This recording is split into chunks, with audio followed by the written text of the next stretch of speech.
2, 1, fire!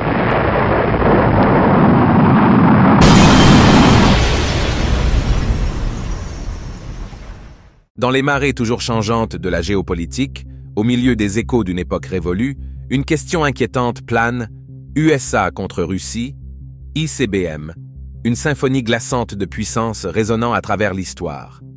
Dans cette vidéo, nous plongeons dans un sujet qui pourrait vous faire frissonner: le face-à-face entre les États-Unis et la Russie avec des armes nucléaires. Oui, nous parlons de ces énormes et effrayants missiles balistiques intercontinentaux, ou ICBM.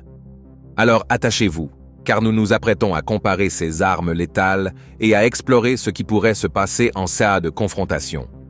Prêt à me rejoindre dans ce voyage éclairant? Commençons. Il y a bien longtemps, au milieu du XXe siècle, les États-Unis et la Russie, à l'époque c'était l'Union soviétique, étaient comme deux poids lourds dans une confrontation tendue. Cette époque était appelée la guerre froide. Ils ne se lançaient pas directement des coups, mais ils exhibaient certainement leurs muscles nucléaires. Les deux pays se précipitaient pour construire de plus en plus d'armes nucléaires, y compris CES ICBM super effrayants. Et croyez-moi, cela a fait lever des sourcils dans le monde entier. Bon, retroussons nos manches et plongeons plus profondément au cœur de cet affrontement épique entre ICBM.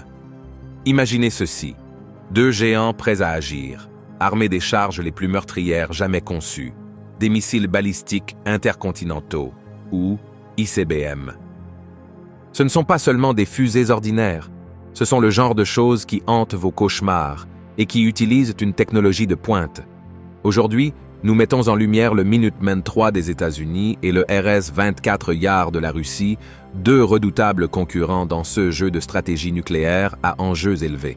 Commençons par le Minuteman III, la perle de l'arsenal ICBM des États-Unis. Pensez-y comme le tireur d'élite ultime à longue distance. Ce missile est conçu pour traverser les continents en un clin d'œil, avec une précision mortelle qui ne laisse aucune place à l'erreur. Son nom est approprié. Il peut entrer en action en quelques minutes, à la hauteur de son surnom de Minuteman.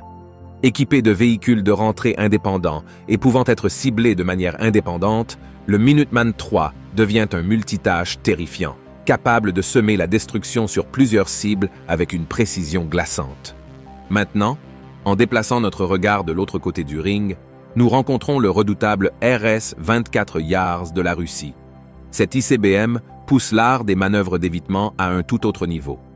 Imaginez essayer d'attraper une balle en plein volume avec vos mains nues. C'est le genre de défi dont nous parlons.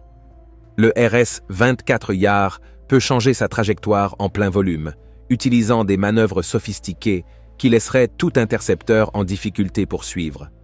La capacité de ce missile à modifier sa trajectoire de manière imprévisible en fait un cauchemar à intercepter, laissant les systèmes de défense perplexes et les mains vides. Mais il y a plus dans CS ICBM que leur puissance et leur agilité. Ces armes représentent l'aboutissement de décennies d'ingéniosité scientifique et de compétences techniques. Elles témoignent des efforts déployés par les nations pour sécuriser leurs intérêts stratégiques et protéger leur souveraineté. Pendant ce temps, les MIRV du Minuteman III illustrent la stratégie des États-Unis consistant à submerger les adversaires par une supériorité numérique écrasante. Chaque missile peut transporter plusieurs têtes nucléaires, chacune capable de cibler des endroits différents de manière indépendante. Cela multiplie les dégâts potentiels, laissant à l'adversaire la tâche presque impossible d'intercepter et de neutraliser chaque tête nucléaire entrante. La danse technologique entre le Minuteman III et le RS-24 Yar souligne la recherche incessante de la dominance militaire et la quête constante d'un avantage dans le paysage géopolitique complexe. Alors que nous contemplons les subtilités de CES ICBM, il est essentiel de se rappeler le contexte plus large dans lequel ils existent. Les États-Unis et la Russie, tous deux possédant d'énormes arsenaux nucléaires, portent le poids des leçons de l'histoire. Les événements catastrophiques d'Hiroshima et Nagasaki restent gravés dans la conscience collective, servant de rappel frappant des conséquences dévastatrices que peut déchaîner un conflit nucléaire. Alors, que se passerait-il si CS-ICBM était un jour confronté dans un scénario apocalyptique? La réponse est à la fois sobre et glaçante. une destruction mutuellement assurée. Ce terme, souvent abrégé en MAD, englobe la réalité sombre selon laquelle tout échange nucléaire entre grandes puissances conduirait probablement à des conséquences catastrophiques pour les deux côtés. C'est une situation paradoxale, où la simple existence de ces armes agit comme un moyen de dissuasion contre leur utilisation, créant un équilibre fragile qui vacille au bord de l'oubli. Face à cette vérité sobre, l'impératif de contrôle des armes et de désarmement devient d'autant plus crucial. L'histoire du contrôle des armes nucléaires entre les États-Unis et la Russie est une tapisserie complexe de négociations, de traités et d'efforts diplomatiques. Ce projet vise à réduire le risque d'une catastrophe nucléaire en imposant des limites au nombre de têtes nucléaires, de lanceurs et de systèmes de livraison. Bien que des progrès aient été réalisés, des défis et des incertitudes persistent, nous rappelant l'urgence de construire des ponts de compréhension et de coopération. Notre voyage dans le choc hypothétique des titans nucléaires continue de dévoiler des couches plus profondes d'analyse et de complexité. Au-delà des merveilles technologiques du Minuteman III et du RS-24 Yar, il existe des considérations stratégiques qui entrent en jeu. Un jeu à enjeux élevés où gagner prend une signification totalement différente. En analysant ce scénario stimulant, il est important de répondre à une question qui pèsera peut-être lourdement sur beaucoup d'esprits. Une guerre nucléaire peut-elle réellement être gagnée? Pour explorer cela, nous nous tournons vers des analyses et des perspectives récentes qui éclairent la question. La notion de gagner une guerre nucléaire peut sembler paradoxale et contre-intuitive. Après tout, les conséquences catastrophiques associées au conflit nucléaire sont imprégnées dans la conscience collective de l'humanité. Cependant, certains arguments suggèrent que les États-Unis détiennent un avantage stratégique dans un tel scénario. Selon certains analystes, la triade nucléaire américaine, une approche à 3 volets englobant des missiles balistiques intercontinentaux, ICBM, basés au sol, des missiles balistiques lancés par des sous-marins, SLBM, et des bombardiers stratégiques, confère à la nation un niveau de flexibilité et de redondance que pourraient ne pas avoir ses adversaires. Cette triade offre un moyen diversifié et survivable de délivrer la puissance nucléaire, renforçant ainsi la capacité des États-Unis à réagir même en cas d'attaque. De plus, les avancées technologiques dans les systèmes de défense antimissiles ont été présentées comme des changements potentiels majeurs. Ces systèmes, conçus pour intercepter et détruire les missiles entrants, pourraient théoriquement faire pencher la balance en faveur de la nation défensive. Cependant, il est important de noter que l'efficacité de la défense antimissile reste un sujet de débat parmi les experts. Dans une perspective intrigante, certains argumentent que l'objectif ne devrait pas être de gagner une guerre nucléaire, mais plutôt de la dissuader complètement. Le concept même de destruction mutuellement assurée, MAD, sert de puissant moyen de dissuasion, incitant les nations à faire preuve de retenue et à rechercher des solutions diplomatiques au conflit. Les conséquences catastrophiques d'un échange nucléaire à grande échelle soulignent l'urgence de poursuivre des mesures de désarmement et de contrôle des armements. Pourtant, le discours entourant le résultat potentiel d'un conflit nucléaire va au-delà de simples calculs de technologie et de stratégie. Il plonge dans les dimensions morales et éthiques de la prise de décision humaine. Les voix de la raison plaident en faveur de la préservation de la vie, de la recherche d'une coexistence pacifique et de la priorisation du dialogue plutôt que de la destruction. Dans un monde où le spectre de la guerre nucléaire persiste, le chemin à suivre exige un engagement collectif pour éviter un tel événement catastrophique. Il repose sur les principes de la diplomatie, du contrôle des armements et d'un engagement ferme envers la sécurité mondiale. Le choc hypothétique entre le Minuteman III et le RS-24 Yar sert de rappel frappant, un tableau vivant des choix auxquels nous sommes confrontés et des responsabilités que nous portons. Alors que nous réfléchissons aux pages de l'histoire, nous sommes confrontés au spectre hantant d'Hiroshima et de Tchernobyl, 2 événements catastrophiques qui ont gravé les conséquences désastreuses du pouvoir incontrôlé dans la mémoire collective de l'humanité. Ces tragédies servent de rappel inébranlable du lourd tribut que les armes nucléaires peuvent infliger à notre monde. Elles sont des témoignages glaçants de l'impératif de veiller à ce que de telles horreurs ne se reproduisent jamais. Alors, prenons tous une respiration collective et entrons dans le domaine de la possibilité, un domaine où les cicatrices du passé nous poussent vers un avenir guidé par la coopération et la recherche d'une paix durable. La guerre froide, avec ses ombres menaçantes et ses menaces toujours présentes, s'est retirée dans les annales de l'histoire, mais ses leçons restent aussi pertinentes que jamais. En ce moment précaire, nous nous trouvons à la croisée des chemins, attirés par les échos des conflits révolus et poussés en avant par la promesse d'un monde uni dans un but commun. C'est un monde où les nations doivent non seulement communiquer, mais véritablement collaborer, où la recherche de la sécurité n'est pas une entreprise solitaire, mais une responsabilité partagée. La confrontation qui a défini une époque doit céder la place à une symphonie de dialogue diplomatique, où les tambours assourdissants des provocations cèdent la place aux notes harmonieuses de négociations pacifiques. La survie même de notre planète repose sur notre capacité à transcender les barrières de la méfiance et à embrasser le langage du dialogue. Nous sommes les gardiens d'une planète bleue fragile, une planète qui ne connaît pas de frontières en ce qui concerne la force destructive de la catastrophe nucléaire. L'air que nous respirons, les eaux qui nous soutiennent, les terres que nous appelons chez nous, rien de tout cela ne respecte les frontières artificielles dessinées sur les cartes. En tant qu'habitants de ce globe interconnecté, nous partageons non seulement sa beauté, mais aussi les périls qui le menacent. Au milieu de nos différences, nous sommes liés par notre humanité commune et le désir universel d'un avenir sûr et prospère. Il est temps de remplacer la toile sombre d'un conflit potentiel par des traits de coopération, de créer une tapisserie tissée à partir des fils de la compréhension mutuelle et de la confiance. Imaginez un monde où les ressources investies dans le développement et la maintenance d'arsenaux mortels sont redirigées vers des initiatives qui élèvent l'humanité. Un monde où la technologie de pointe n'est pas synonyme d'annihilation, mais est exploitée pour résoudre les défis mondiaux les plus pressants, du changement climatique à l'éradication des maladies.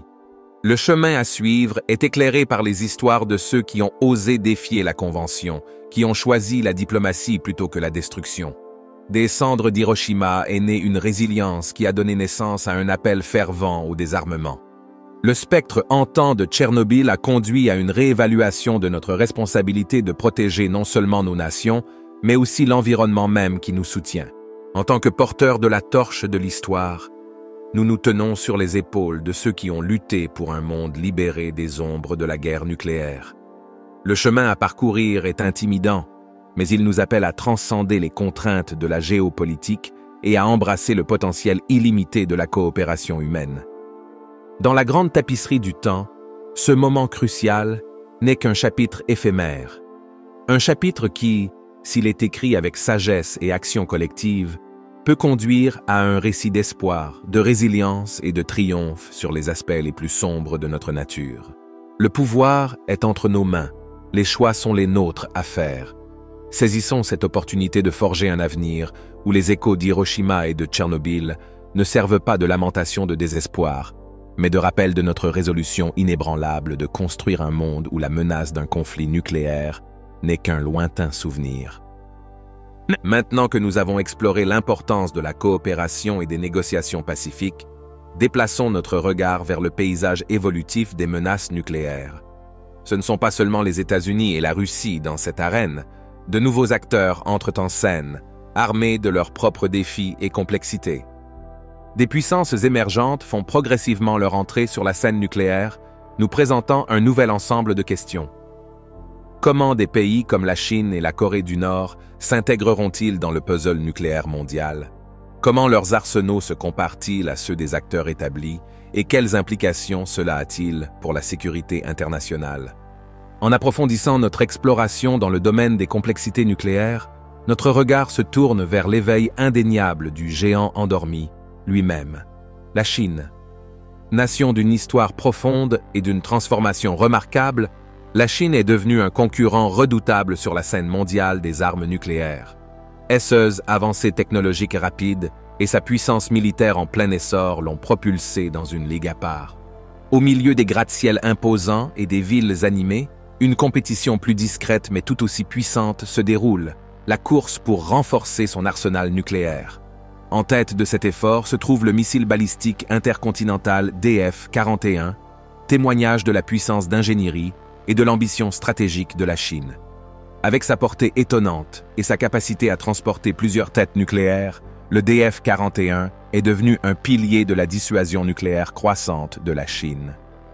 Les implications de l'ascension de la Chine dans le domaine nucléaire sont vastes et complexes. À mesure que la nation renforce ses capacités, des questions résonnent dans la communauté internationale. Qu'est-ce qui motive les aspirations nucléaires de la Chine? Comment son arsenal en expansion influencera-t-il la dynamique mondiale? Suivra-t-elle une voie de coopération et de contrôle des armements, ou sa trajectoire prendra-t-elle un cours distinct?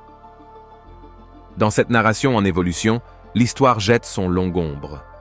Le passé illustre de la Chine, marqué par la résilience et l'évolution, offre des éclairages sur l'approche de la nation face aux questions stratégiques. Alors que la Chine a historiquement adhéré à une politique de dissuasion minimale, les développements récents suggèrent une recalibration de sa position. Le paysage changeant pose des questions complexes sur l'avenir. Un avenir où les choix nucléaires de la Chine jouent un rôle essentiel. Naviguer dans ces eaux inexplorées demande un équilibre délicat entre diplomatie et vigilance. Alors que l'influence de la Chine continue de s'étendre, les nations du monde entier doivent faire face aux implications de son ascension nucléaire. Le géant endormi sera-t-il un présage de stabilité ou une force énigmatique qui remodèle les contours de la sécurité mondiale? Au milieu de ces incertitudes, une vérité reste inébranlable. Le pouvoir de façonner la narration réside entre les mains des dirigeants et des citoyens. À ce moment crucial de l'histoire, l'action entreprise par la Chine, qu'elle reflète la trajectoire de la coopération et du désarmement ou qu'elle emprunte une voie différente, est une décision qui résonne au-delà des frontières. Maintenant, démêlons le mystère entourant la Corée du Nord, un pays qui fait beaucoup de bruit avec ses plans nucléaires. Pensez à la Corée du Nord comme à un puzzle avec des pièces manquantes. Elle est dirigée par une famille qui fait les choses de manière imprévisible, ce qui laisse tout le monde perplexe. Imaginez la Corée du Nord comme une personne qui aime se montrer en faisant des choses que personne n'attend. L'une de ces choses est la construction d'armes puissantes, comme des missiles, qui peuvent transporter des bombes très loin. Ces missiles sont comme un signal d'alarme au monde que la Corée du Nord veut être prise au sérieux. La grande question est, pourquoi la Corée du Nord fait-elle tout cela? Certains experts pensent que c'est pour faire écouter les autres pays, comme avoir une voix forte dans une dispute. D'autres s'inquiètent du fait que la Corée du Nord pourrait réellement utiliser ses armes, ce qui pourrait causer de gros problèmes. Alors que nous essayons de comprendre les plans de la Corée du Nord, une chose est claire, leurs actions affectent tout le monde. Imaginez si vous viviez dans un quartier et qu'une maison commençait à faire du bruit fort et à faire des gestes menaçants. Tout le monde à proximité serait préoccupé et voudrait trouver un moyen d'apaiser les choses. Bien que le comportement de la Corée du Nord semble déconcertant, il y a eu des moments où ces dirigeants ont parlé avec des dirigeants d'autres pays. Ces discussions, comme lorsque le dirigeant de la Corée du Nord a rencontré un ancien président américain, ont donné l'espoir qu'il pourrait accepter de cesser de fabriquer des armes dangereuses. Mais voici la partie délicate. Savoir si la Corée du Nord renoncera vraiment à ses plans nucléaires, c'est comme essayer de deviner la fin d'un film que vous n'avez jamais vu auparavant. Le monde regarde et espère une fin heureuse où tout le monde accepte de se débarrasser des jouets dangereux et de trouver des solutions pacifiques. En explorant davantage, vous verrez qu'il y a beaucoup plus à prendre en compte que simplement des pays avec de grosses bombes. Dans notre monde super high-tech, il y a un nouveau genre de danger, les pirates informatiques. Oui, comme les méchants qui peuvent pirater votre ordinateur ou votre téléphone, ils pourraient potentiellement pirater les systèmes nucléaires d'un pays. Imaginez si quelqu'un s'introduisait dans l'ordinateur d'une banque et manipulait l'argent. Maintenant, imaginez-le manipulant des choses nucléaires. C'est une pensée effrayante, n'est-ce pas? Et puis, il y a la question des matières nucléaires tombant entre de mauvaises mains. Pensez-y comme si quelqu'un se faufilait dans une confiserie après les heures d'ouverture et prenait tous les bonbons. Sauf que ces bonbons pourraient faire exploser des villes entières. Nous devons nous assurer que ces matières sont bien verrouillées afin que personne ne puisse les utiliser pour fabriquer une arme dangereuse. Une autre partie délicate consiste à trouver le bon équilibre entre se débarrasser des armes nucléaires et en garder juste assez pour maintenir tout le monde sous contrôle. C'est un peu comme essayer de partager vos jouets préférés avec vos amis, tout en vous assurant d'avoir suffisamment de jouets pour jouer vous-même. Mais ne vous inquiétez pas, il y a un super-héros dans cette histoire, et il s'appelle la diplomatie. La diplomatie, c'est comme discuter avec vos amis lorsque vous avez un problème.